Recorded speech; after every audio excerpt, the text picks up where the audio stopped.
Tantor Audio, a division of Recorded Books, presents Classical Music for Dummies, 2nd edition, by David Pogue and Scott Speck. Narrated by Paul Heitsch. Limit of Liability, Disclaimer of Warranty. While the publisher and author have used their best efforts in preparing this book, they make no representations or warranties with respect to the accuracy or completeness of the contents of this book, and specifically disclaim any implied warranties of merchantability or fitness for a particular purpose. No warranty may be created or extended by sales representatives or written sales materials. The advice and strategies contained herein may not be suitable for your situation. You should consult with a professional where appropriate. Neither the publisher nor the author shall be liable for damages arising herefrom. Introduction. By starting this book, you've taken a flying leap into the frightening, mysterious, larger-than-life universe of classical music, where 100 people dressed like 18th century waiters fill the stage, doing some very strange things to hunks of metal and wood, filling the air with strange and exotic sounds. We can sense the hair beginning to rise on the back of your neck already. But don't be afraid. Whether you know it or not, you've experienced classical music all your life, in movies and video games, on TV, on the radio, and in elevators everywhere. We're willing to wager that you already know more than you need to get started. About this book. We know that you're a highly intelligent person.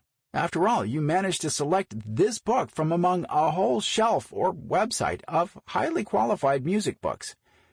But in this vast, complex, information overload society, you're expected to be fully conversant with 1,006,932,408.7 different subjects. The .7 is for square dancing, which doesn't quite qualify as a complete subject. So it's only natural that even the greatest genius doesn't know everything. It happens that you, O reader, are still in the incipient stages of classical music geniusdom. That's why we use the words For Dummies with a twinkle in our eye. Truth be told, this book is for intelligent people who want to discover more about a new subject. And for us, it's a chance to share with you what we love. If you've never touched an instrument or sung a song, Classical Music for Dummies 2nd edition can give you the basic understanding you need. If you want an easy-to-read reference when you hear a recording or attend a concert, this book provides it. If you want to get a thorough grounding in the subject, the book allows for that too. Even if you're already very well versed in classical music, and a surprising number of our readers are, you can discover something in each chapter to enhance your delight even further. This book is meant to meet you wherever you are and bring you to a new level. We've even been thrilled to discover that many teachers have used our book as a text in classes about music history, theory, composition, orchestration, or appreciation. Well, sure, that works too. Foolish Assumptions. We, your trusty authors, have made some mighty foolish assumptions about you. You have a healthy and active pulse. This pulse sometimes races when you hear a surging phrase of classical music, whether on a recording, in a movie or show, in a video, or in a TV commercial. You have a sneaking suspicion that a little more understanding of the music that makes your pulse race might add immeasurable joy and fulfillment to your life. You'd love to enhance that understanding with one light-hearted, breezy, easy-to-read resource. If we're right about any of these things, and we're hardly ever wrong, then this book is for you. It will deepen your understanding of music, make you comfortable discussing it, and help you understand its form. And although this book isn't a suitable alternative to a graduate degree in music, it's much more fun and costs about $90,000 less. Believe it or not, you have a great advantage over many of the world's classical music fanatics. You enter this amazing artistic realm unencumbered by preconditioning or music prejudice. You enter the concert hall with an open mind, a clean slate, and an empty canvas upon which the great composers can paint their emotional landscapes. This situation is what many music aficionados often forget. In classical music, the intellect should take a back seat to emotion. More than many other arts, classical music is meant to appeal directly to the senses. In this book, we show you how to activate those senses and unlock your capacity to experience one of life's greatest highs. Icons used in this book. Throughout the book, icons clue you in about certain topics. They indicate material in which you may be especially interested or material you may be eager to skip. Let them be your guide. You will hear them verbalized in this audio edition. Tip: this icon clues you in on a handy shortcut, technique, or suggestion that can help you get more out of your classical music life. Remember, this icon alerts you to what we think are important pieces of information that you should stow away in your mind. For virtuosos, so that we don't fry your brain by surprise attack, we'll place this icon next to advanced topics and special terminology. Try it yourself. This icon marks an opportunity for you to get up, march over to a keyboard or a sound system, and run a little experiment in real life. Check it out. If you go online to dummies.com/go/classical music, you can find 9 excerpts from the greatest music in the world. Whenever we discuss one of them, this icon lets you know. Technical stuff. Music has been around longer than most countries. This icon alerts you to the beginnings of trends and rituals that are still around today. This information isn't essential to understanding classical music, but it sure is downright interesting. Beyond the book. In addition to the very book you're listening to, we provide some delicious online goodies for your enjoyment. For example, take a look at the cheat sheet at dummies.com/cheat sheet/classical music. There you can find a quick description of the instruments and their locations in a typical symphony orchestra, as well as a timeline of classical music for easy reference next time you attend a concert.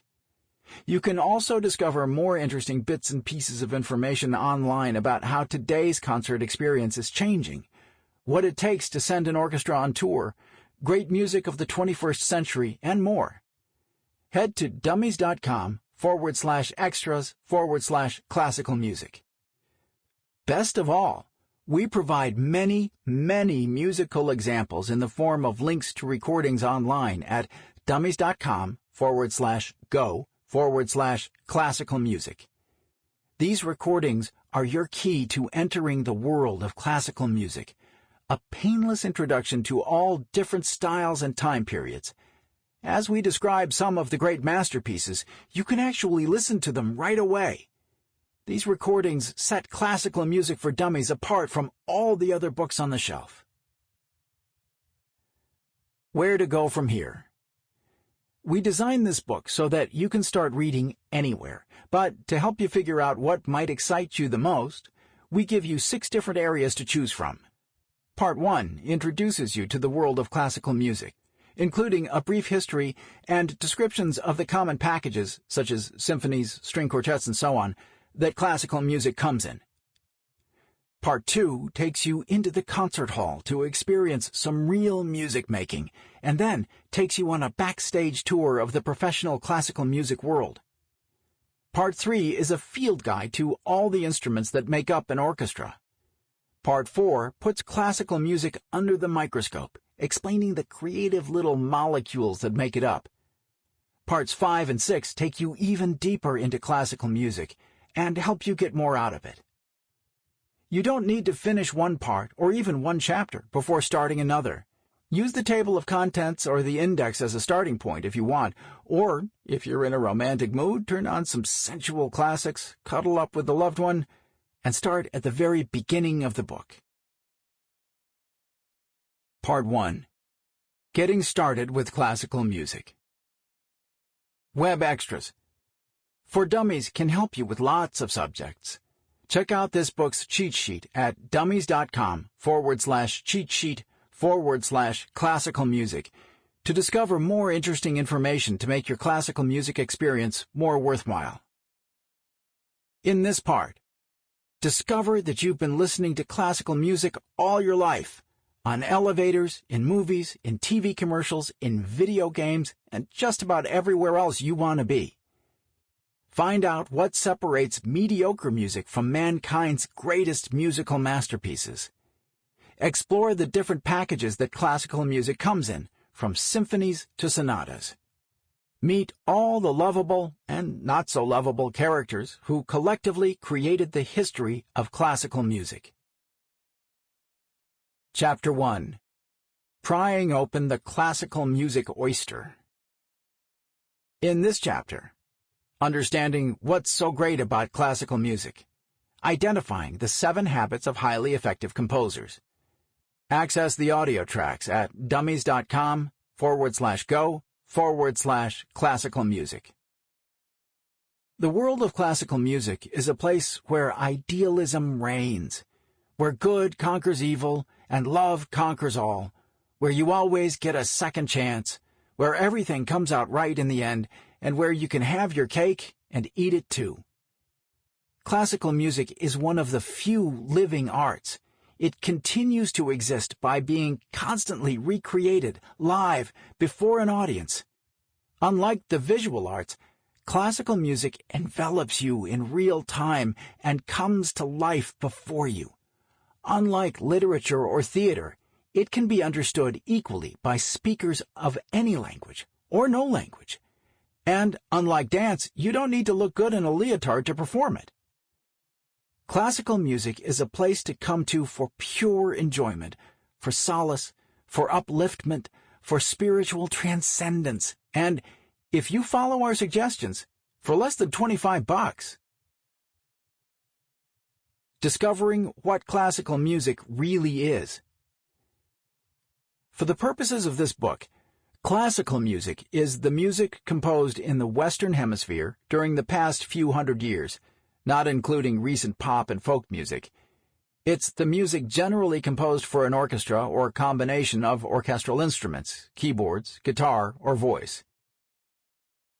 For virtuosos. Until very recently, at least in geological terms, people didn't make such big distinctions between popular and classical music.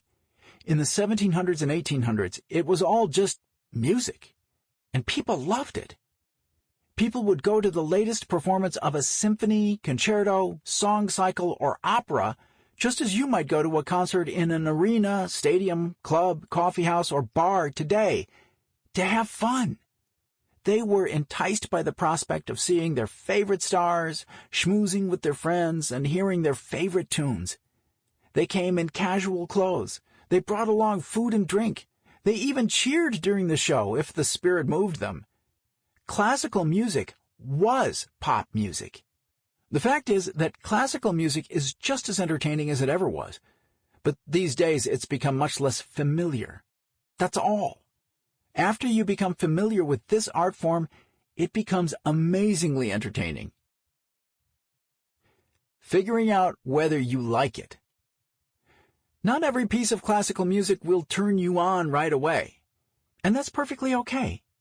First of all, some pieces are, as we euphemistically say in the classical music biz, more accessible than others. That is, some have beautiful melodies that you can hum instantly, whereas others, on first listening, sound more like geese getting sucked through an airplane engine. See what you like best at this very moment. There are no right or wrong answers. Classical music is supposed to be fun to listen to. The trick is to find out what's most fun for you. Check it out. Play the first minute or so of each audio track at dummies.com/go/classical music. Each is a musical masterpiece, each in a different musical style. The track list includes pieces from the Baroque style, roughly mid-1600s to mid-1700s, the classical style, mid-1700s to early 1800s, early Romantic style, first half of the 1800s, late Romantic style, second half of the 1800s, and more modern, often deceptively chaotic-sounding style, 20th century to the present. Does one piece appeal to you more than all the others? If so, begin your exploration of classical music by delving into other works in that style or by that composer. Or, if you love them all, fantastic! Our job just got a lot easier. The 7 Habits of Highly Effective Composers. Despite the incredible variety of styles within the world of classical music, certain consistent qualities make great music great. These sections examine 7 of those qualities. Check it out. Their music is from the heart. Effective composers don't try to razzle-dazzle you with fake flourishes. They mean what they compose. Look at Peter Tchaikovsky. This guy spent half his life in emotional torment, and wow, does his music sound like it. Listen to track 7 at dummies.com/go/classical music, and you'll see what we mean. Wolfgang Amadeus Mozart was an incredibly facile composer. Melodies just bubbled out of his head effortlessly, and his pieces reflect that ease. Igor Stravinsky was a strictly disciplined, calculating, complex character. Ditto for much of his music. Although their personalities were incredibly diverse, these composers wrote great music in a way that was true to themselves. They use a structure that you can feel. Great pieces of music have a structure, a musical architecture. You may not be consciously aware of the structure while you're listening to a great work, but still, you instinctively feel how that work was put together. Maybe the piece follows one of the classical overarching musical patterns, with names like sonata form or rondo form, which you can read about in Chapter 3. Maybe it just has a musical idea at the beginning that comes back at the end. In any case, we'd be hard-pressed to name a great work of music that doesn't have a coherent structure. Recent studies at the University of California show that students who listen to Mozart before an exam actually score higher than students who don't. Of course, we suspect that these students would have scored higher yet if they'd actually studied before the exam. As you listen to a piece by Mozart, your brain apparently creates a logical set of compartments that processes this form. These compartments are then useful for processing other kinds of information as well. Classical music actually does make you smarter. They're creative and original. You hear again and again that some of the greatest composers, even those whose works sound tame and easily accessible to us, were misunderstood in their own day. Not everyone could relate to the compositions of Ludwig van Beethoven, Johannes Brahms, Gustav Mahler, Richard Strauss, Claude Debussy, Stravinsky, or Charles Ives when those works were first composed. Actually, that's the understatement of the year. The audience at Stravinsky's The Rite of Spring actually rioted, trashing the theater and bolting for the exits. The reason for this original lack of acceptance is unfamiliarity. The musical forms, or ideas expressed within them, were completely new. And yet, this is exactly one of the things that makes them so great. Effective composers have their own ideas. Have you ever seen the classic play or movie Amadeus? The composer, Antonio Salieri, is the host of this movie. He's depicted as one of the most famous non-great composers. He lived at the time of Mozart and was completely overshadowed by him. Now, Salieri was not a bad composer. In fact, he was a very good one. But he wasn't one of the world's great composers because his work wasn't original. What he wrote sounded just like what everyone else was composing at the time. They express a relevant human emotion. Great composers have something important to say. They have an emotion that's so urgent it cries out to be expressed. The greatest pieces of music, any music, from rock to rap to today's chart-topping hits, take advantage of the ability of this art to express the inexpressible. When Beethoven discovered that he was going deaf, he was seized by an incredible, overwhelming, agonizing frustration. His music is about this feeling. He expresses his frustration so clearly, so articulately in a musical sense, in every note of his compositions. Beethoven's music is intense. Now, this isn't to say that great composers must be intense. Joseph Haydn, for example, exuded cheerful playfulness in almost everything he wrote. Like all effective composers, he had something significant to say too. They keep your attention with variety and pacing. Effective composers know how to keep you listening. Their music is interesting throughout. One technique that achieves this effect is variety. If the composer fills his music with a variety of musical ideas or dynamics, loudness and softness, or melodies or harmonies, he's much more likely to keep your interest. In this way, a great piece of music is like a great movie. An explosion near the beginning gets your attention, right? But have you ever seen a movie with an explosion every minute for 2 hours? Have you noticed how each explosion becomes successively less interesting until finally you don't even notice them anymore? You need variety, something contrasting and different between explosions. In a movie, one explosion can be thrilling if it's approached correctly, with a suspenseful build-up. Effective composers know how to use dramatic pacing too. Their music seems to build up suspense as it approaches the climax. Maurice Ravel's Bolero, made famous a generation ago by the movie 10, is a stunning example. The entire piece of music is one long crescendo, getting louder and louder. The suspense builds and builds for 15 minutes, and the climax is shattering. We recommend it. Their music is easy to remember.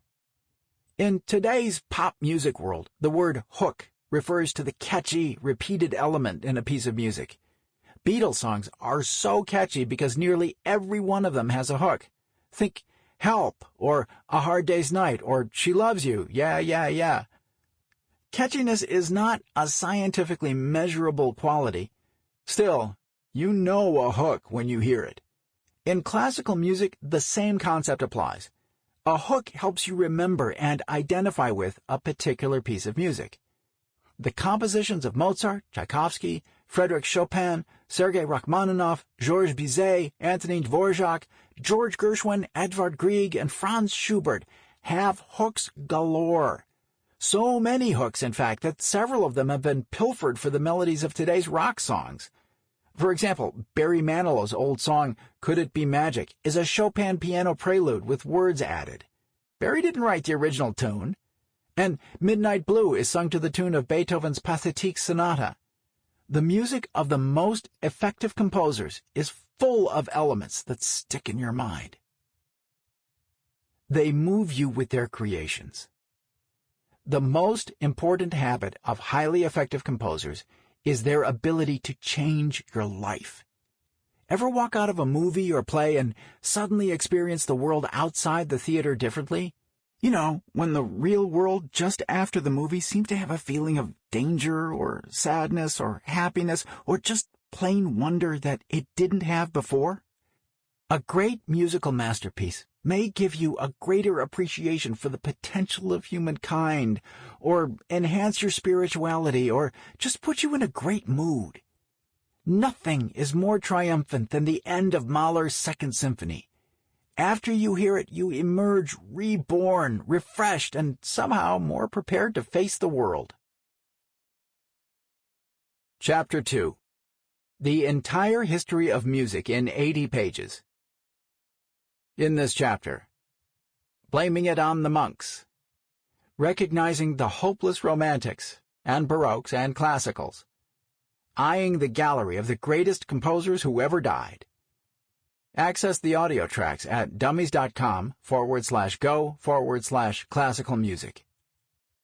Every great composer was once a living, breathing human being with a unique personality, family history, and personal hygiene regimen.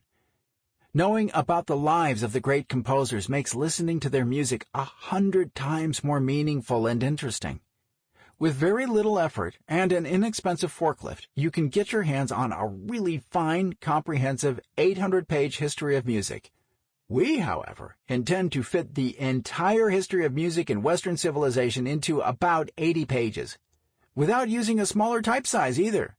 Sometimes we amaze even ourselves.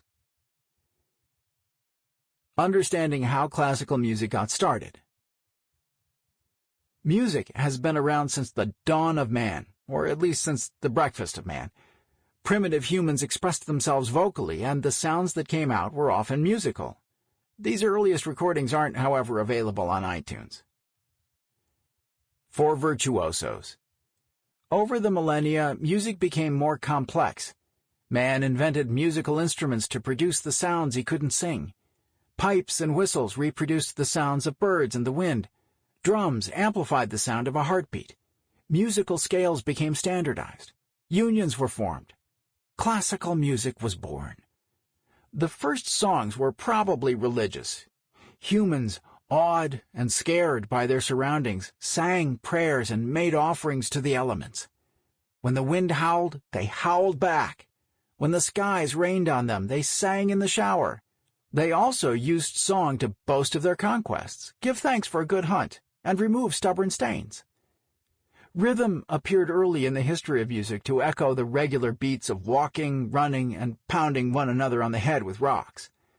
Dances were intended to appease the gods, and music was performed for the dances. In those early years, music was passed on orally. Indeed, in some Eastern cultures, music still survives in this way. Only in the past 1,000 years or so have people thought to write music down. Chanting all day. The Middle Ages. The period known as the Middle Ages was an era of plague, pestilence, and self-flagellation, but otherwise it was a rollicking good time. Inside the walls of European monasteries, monks were busy developing one of the greatest achievements of music. No, not Lady Gaga. Sheet music.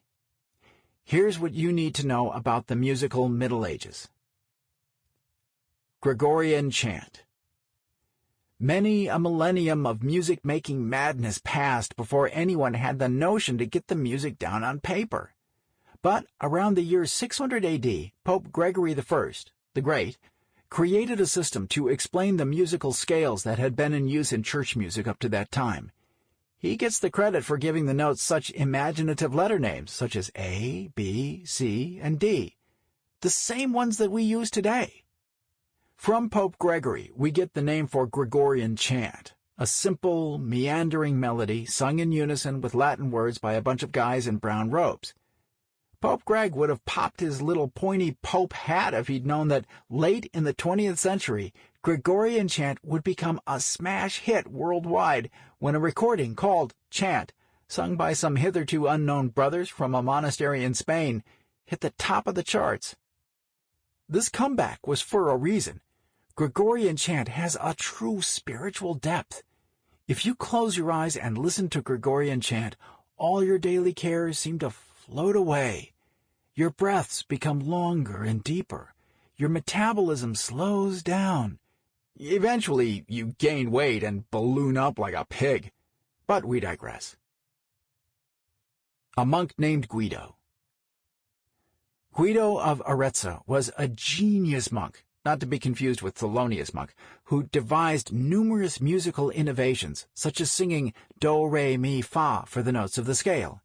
You may remember Julie Andrews paying homage to Guido in The Sound of Music when she sang do, a deer, a female deer, re, a drop of golden sun. This system of singing standard syllables on certain notes of the scale, a centuries-old skill practiced by opera singers and music majors worldwide, is called solfege. Guido of Arezzo also devised a new music notation system using a rudimentary version of the musical staff we use today. See Chapter 11. It's hard to imagine what would have happened to the world of music without the innovations of Guido of Arezzo. Luckily, we don't have to. Guido existed, his musical staff still thrives, and to this day, scholars everywhere have the pleasure of pronouncing the funniest name in the history of music, with the possible exception of Engelbert Humperdinck. Mass dismissed. But monks weren't the only factors influencing the course of musical history. Their system of worship did too, especially the Catholic Mass. Some of the greatest choral and orchestral works ever written have been masses. The Catholic Mass, or Missa in Latin. Sample complete. Ready to continue?